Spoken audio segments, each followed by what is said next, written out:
आजाद party के अध्यक्ष चंद्रशेखर आजाद किस पार्टी से चुनाव लड़ेंगे, इसका ऐलान चंद्रशेखर ने ही कर दिया। चंद्रशेखर ने जो सपा और आरएलडी से की थी मांग, ऐसा लग रहा है अखिलेश और जयंत ने अपनी ओर से कहा ओके। चंद्रशेखर की ओर से इस सीट पर लोकसभा चुनाव के लिए टिकट की दावेदारी पर दे दी सहमति। इजाजत मिली तो यहां चंद्रशेखर की सियासत दिखने लगी। लोकसभा चुनाव 2024 को लेकर सभी दल अपनी सियासी बिसात बिछाने में जुट गए हैं। इस समय सबसे ज्यादा चर्चा वेस्ट यूपी की एक सीट की हो रही है, क्योंकि इस सीट से आजाद समाज पार्टी अध्यक्ष चंद्रशेखर आजाद के लोकसभा चुनाव लड़ने की चर्चा है।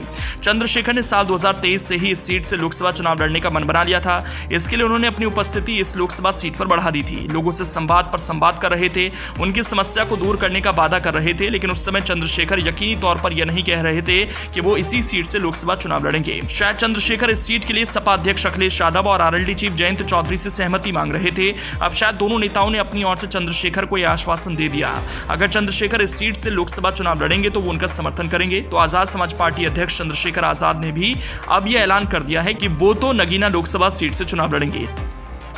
मैं इसीलिए लड़ रहा हूं कि बहन बेटियां सुरक्षित रहे, जिन मुद्दों को मुद्दा नहीं समझा जाता उन पर चर्चा हो, इसीलिए एक सशक्त आवाज की जरूरत पार्लियामेंट में। इसीलिए हम लोग नगीना से मजबूती चुनाव लड़ रहे हैं, हम जीतेंगे भी, हमें भरोसा है। कमजोर वर्ग वहाँ से किसान, नौजवान, हर वो तबका जो चाहता है कि कोई मजबूत आवाज संसद में जाए जो उनके हितों की रक्षा करे, वो उनको अवसर देने का काम करेंगे। और मेरा प्रयास है और हम लोग बहुत मेहनत करें नगीना में।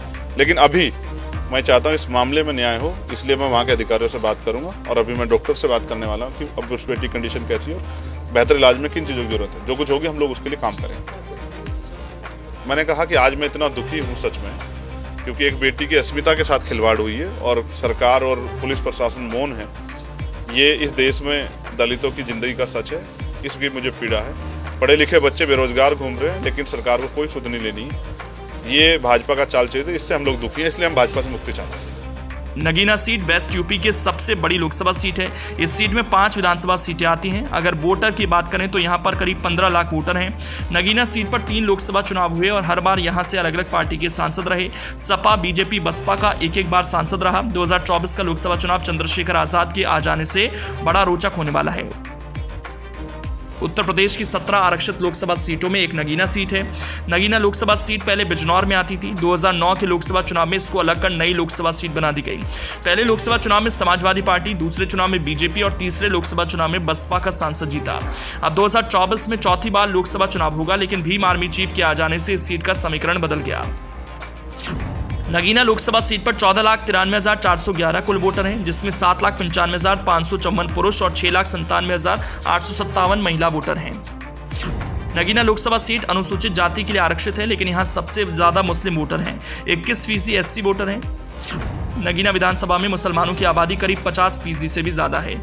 नगीना लोकसभा सीट पर 5 विधानसभा सीट नजीबाबाद, नगीना, धामपुर, नेहटौर और नूरपुर आती हैं।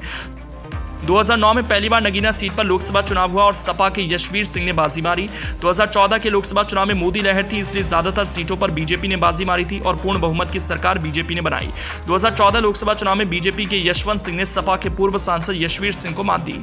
2019 में बसपा के गिरीश चंद्र ने बीजेपी के यशवंत सिंह को हराकर जीत हासिल की।